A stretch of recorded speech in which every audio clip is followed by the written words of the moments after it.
the Secretary General has written to member states to update them on his various reform initiatives.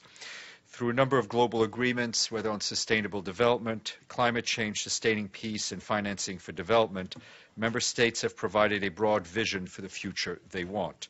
The Secretary General intends to advance meaningful reform to adapt the United Nations to the complex world in which we operate today, and to make sure that this organization can effectively serve all its member states in achieving that future and managing shared responsibilities, shared challenges and opportunities along the way.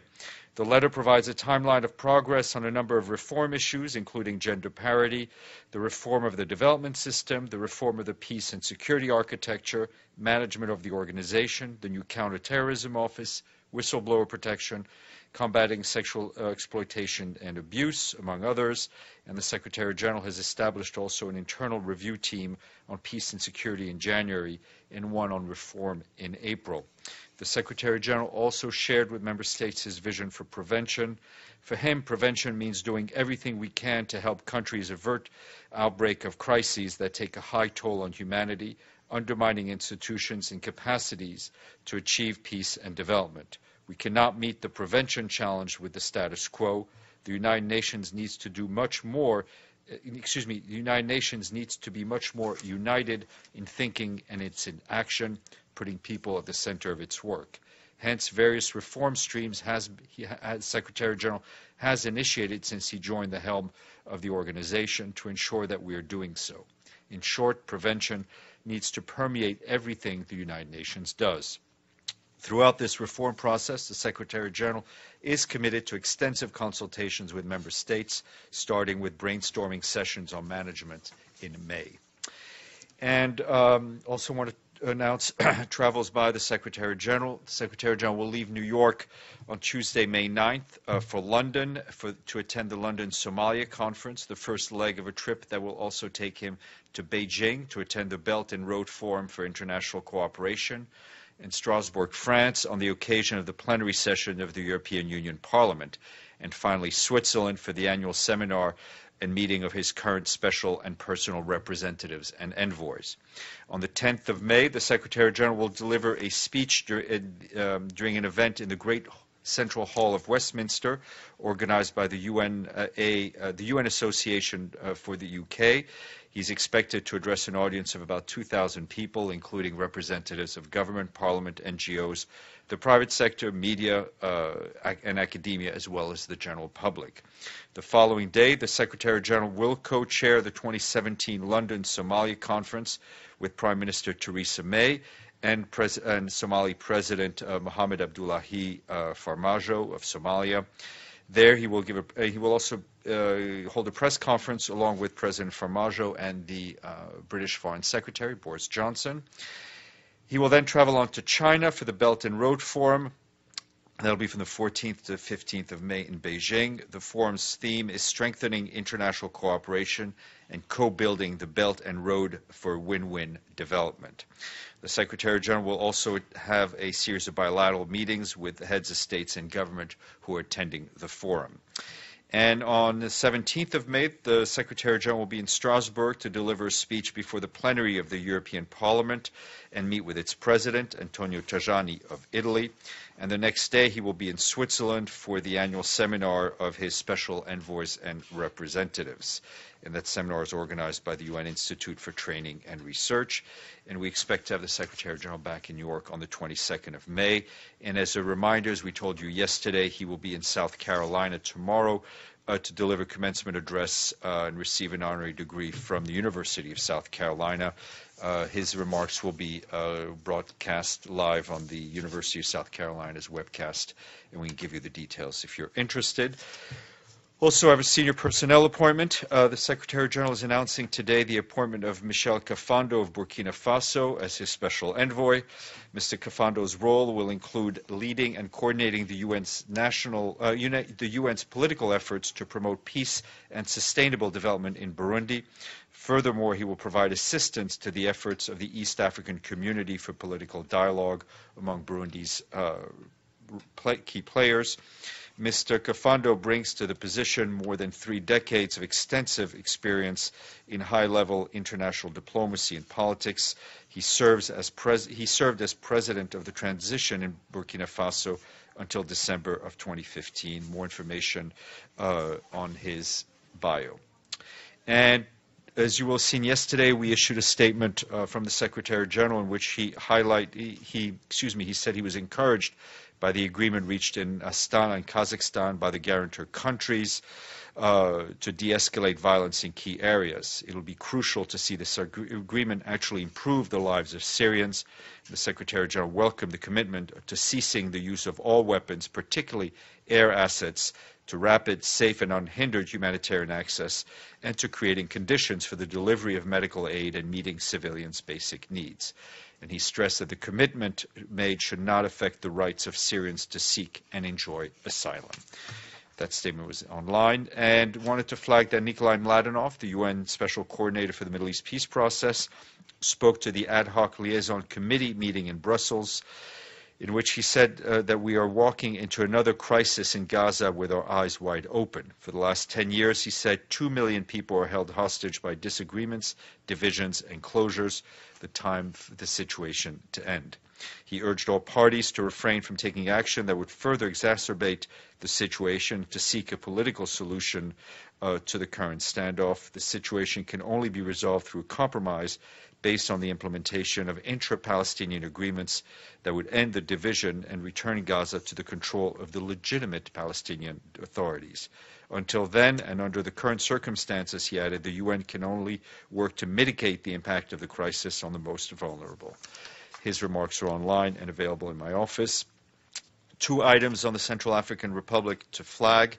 Our colleagues at UNICEF today warned that without increased support, the lives and future of more than 1 million children in the Central African Republic are under threat. Christine Muhingana, UNICEF's representative in the country, said that without sufficient support, the agency will not be able to provide the vital services that are needed to keep children healthy, safe, and in school. 41% of children under 5 suffer from chronic malnutrition. 1 in 7 will die before they reach their 5th birthday, and 1/3 of children are out of school. UNICEF is facing a $32 million funding gap as it races to provide life-saving assistance to children and families in the country. And our colleagues at OCHA in this country also added that during the first quarter of the year, 33 incidents targeting humanitarian workers were recorded across the country. This figure places the CAR among the high-risk countries for humanitarian aid. Since last March, in the prefecture of Wuhan only, 16 attacks against humanitarians have been reported. 4 major humanitarian organizations have decided to temporarily suspend their activities in the areas where the threats have surged. Other organizations have decided to reduce their presence to life-saving activities. And our colleagues in Brazil expressed their grave concern following an attack against a group of indigenous persons from the Gamela ethnicity earlier this week in the Maharo region of northern Brazil. More than 10 were injured, some of them severely, and are still receiving treatment in hospital. In the region, land disputes involving indigenous people and their rights to land are common. The UN system in Brazil expressed its appreciation for the Brazilian authorities' pledge to bring the perpetrators to justice. Attacks against indigenous people in Brazil and impunity for perpetrators is unfortunately very common, they said. And just 2 reports to flag, one by the World Health Organization called Managing Speed, which suggests that excessive or inappropriate speed contributes to 1 in 3 road fatalities worldwide. And a new study by the World Food Programme released today says at a time of record high number of people being forced to flee their homes across the world, high levels of food insecurity lead to higher levels of migration across borders. And the UNESCO-backed World Forum on Intercultural Dialogue opened today in Baku in Azerbaijan to support cultural diversity and inclusive societies through dialogue. The 2-day event will look into effective responses to challenges such as migration and violent extremism. It brings together government leaders, civil society, journalists, and others. More information from UNESCO. And a short while, I will be joined by Philippe Lazzarini, the Deputy Special Coordinator for Lebanon and the humanitarian and resident coordinator for the UN in that country. He will brief you on the latest developments there. And on Monday, there will be a press conference at 11 on the UN Economic and Social Survey of Asia and Pacific 2017. And on Tuesday, I want to flag that at noon sharp, I will be moderating a press briefing by a number of representatives of the elders, and that will be Gro Harlem Brundtland, former Prime Minister of Norway, Lakhdar Brahimi, and Mary Robinson. They will have met the Secretary General on Monday, and they'll be briefing you here on Tuesday, and then we'll do the briefing after they're done. And I need to say thank you to somebody, two countries rather, Chile and Kenya, who have paid their regular budget dues. 95. Indeed. All right. You go. I only did it because I want to ask you about Kafando.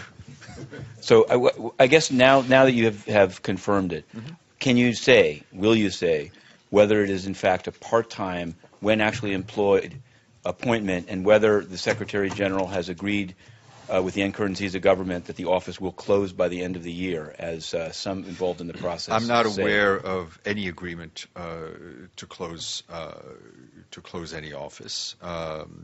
What I can tell you is that his post will be, when actually employed, he'll be based in Burkina Faso. However, he'll be backstopped and have office support, political staff based here in New York. Was the Secretary General, did he speak with Pierre Nkurunziza or attempt to? There's no phone call between him and the Secretary General I can report. Carol? Yeah. Isn't it odd that a special envoy for Burundi is based in Burkina Faso? Well, that's where he's from. So he's based at home. He's when actually employed. But the special envoys are usually in the country. No, special representatives are. I see. Special envoys are not based in country. Special envoy for Syria is based in Geneva. Special envoy for Yemen is based in Jordan. So since it's when actually employed, I think it makes sense that he works out of his home country where he has an office with the support of the Political Affairs Department here. So there's nothing unusual about this particular arrangement. What would you, just one last thing, Sure. To knock it out. What would you say to people how does this compare to the previous focus of the Secretariat through the Special Advisor on Conflict Prevention, including Burundi, to this? Some people are saying this is the reason that the government was so quick to accept it is that it's, and I think it's public knowledge that the government has been blocking visas and raising a lot, that they accepted it because this is actually a downshifting or downgrading of focus. Is that, how would you respond to that? No, I think appointing someone who is as experienced as Mr. Kafando, we all know from his time here, a former African head of state, I would not interpret it as downgrading at all. Olga. Oh, sorry. Then. No, we'll go for it and then come back to you. Thanks, Stéphane. Question about deadly airstrike in Mosul. Do you have any information on what happened there in the refugee camp and how many people died? In Mosul? In Mosul. No, I do. I don't believe I do. I will ask to see if we have anything, but I don't. I did not see anything unless I missed it. No, I mean, we understand that the flow of people have been continuing, and families are escaping now through a new front line. Just yesterday, 4,000 people arrived in Badouche, about 15 kilometers northwest of Mosul, which is a new area that had been set up in anticipation of these arrivals. People have been given ready-to-eat rations and given access to health care. About 425,000 people to date have been displaced from West Mosul. Yes. Stéphane, is there any update on the appointment of a special envoy for Western Sahara? There were some reports that a former German president, Kohler, was being considered, but that's we haven't heard anything. We've been in, I think as the Secretary General very clearly said in his report, he's determined to relaunch the negotiating process, a new dynamic, I think in the spirit of the Security Council resolution. he has communicated to his parties his preferred candidate to replace Christopher Ross, who had announced his intention to leave. Right now, the Kingdom of Morocco has not yet responded to the information passed on to it. Just a quick follow-up. Anything new on the hostage and the FARC hostage? No, nothing new. Jonathan? Stéphane, on Astana, have you gotten a graphic representation of what the deconflict zones proposed are? In other words, a map or something approximating a map. And secondly, both in the SG statement and in what Stéphane de Mistura said, I didn't hear any reassertion that the Commission to Investigate War Crimes be given access. Is that just... I mean, I think that's a standing, I think the independent, any UN mandated body to investigate crimes should be given access. So I think it's been restated and it will be restated again. I think as Mr. de Mistura said, the devil is in the details. There will be ongoing discussions over the next 2 weeks on the implementation, and we will be looking very much closely at that through Mr. de Mistura's office. And have you seen a map of... I don't know if they've seen... I can't speak from here whether or not they've seen a map. Yes, Harold. Thank you, Steph. Just actually as a follow-up to that, to those safe zones, as we call them, and since we do have... Hello, Joan. Since we do have experience at the UN with the Srebrenica and other 6 safe areas in the Bosnia during the war from 1992 to 1995, and the Secretary General saying or expressing his ambiguous regarding that previously talking to us, to reporters in front of Security Council, what is the clear position of the Secretary General toward this proposal?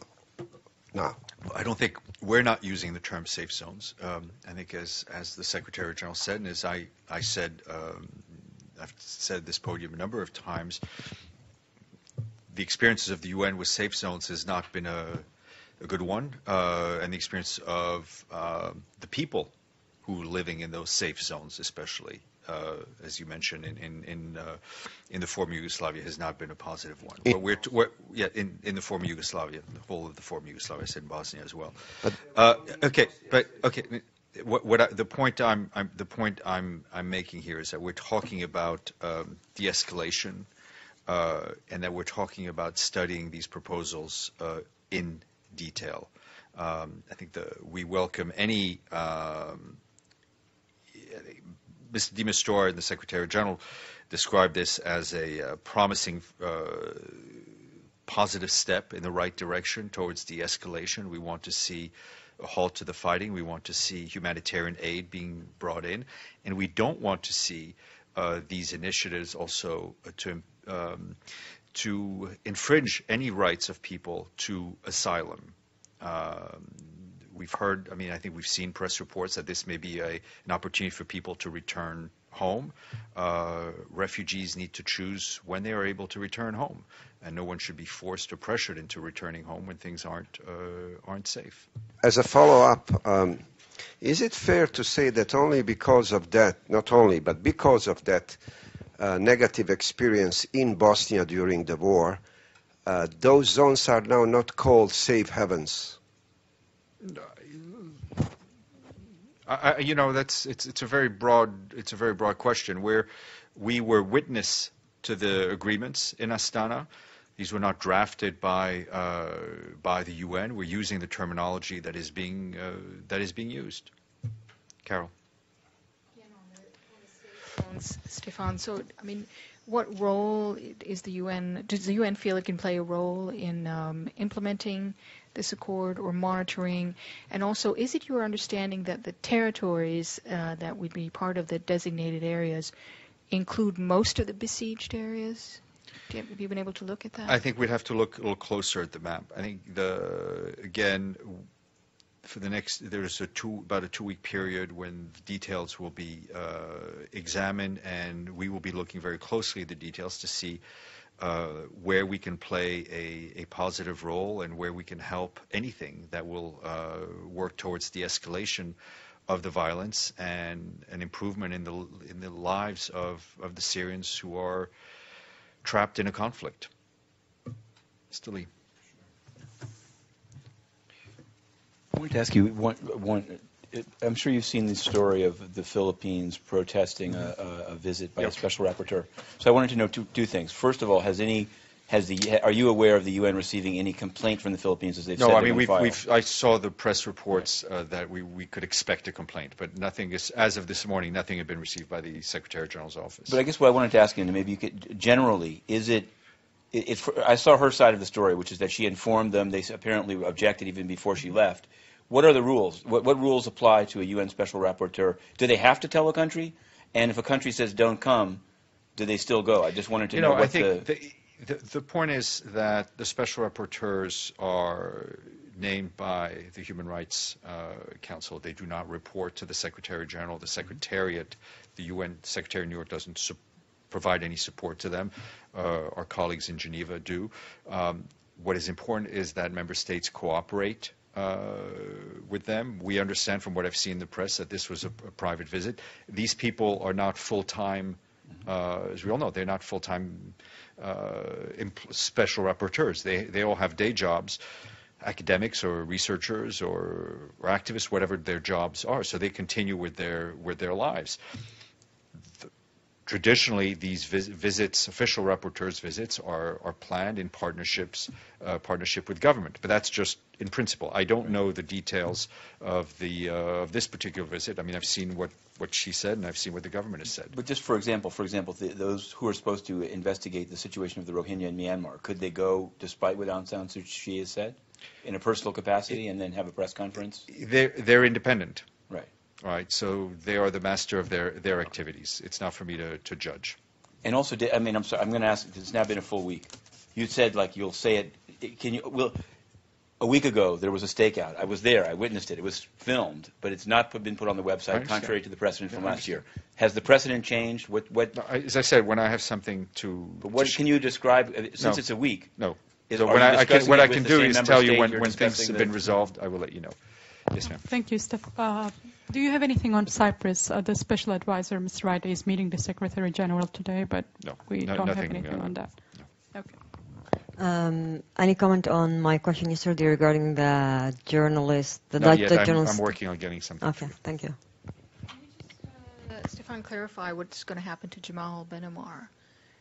He continues as a special advisor and as mediator in residence, so he will continue Burundi was one of his portfolios. Some of his staff will likely now move to support directly the special envoy. Okay, I'm going to get our guest.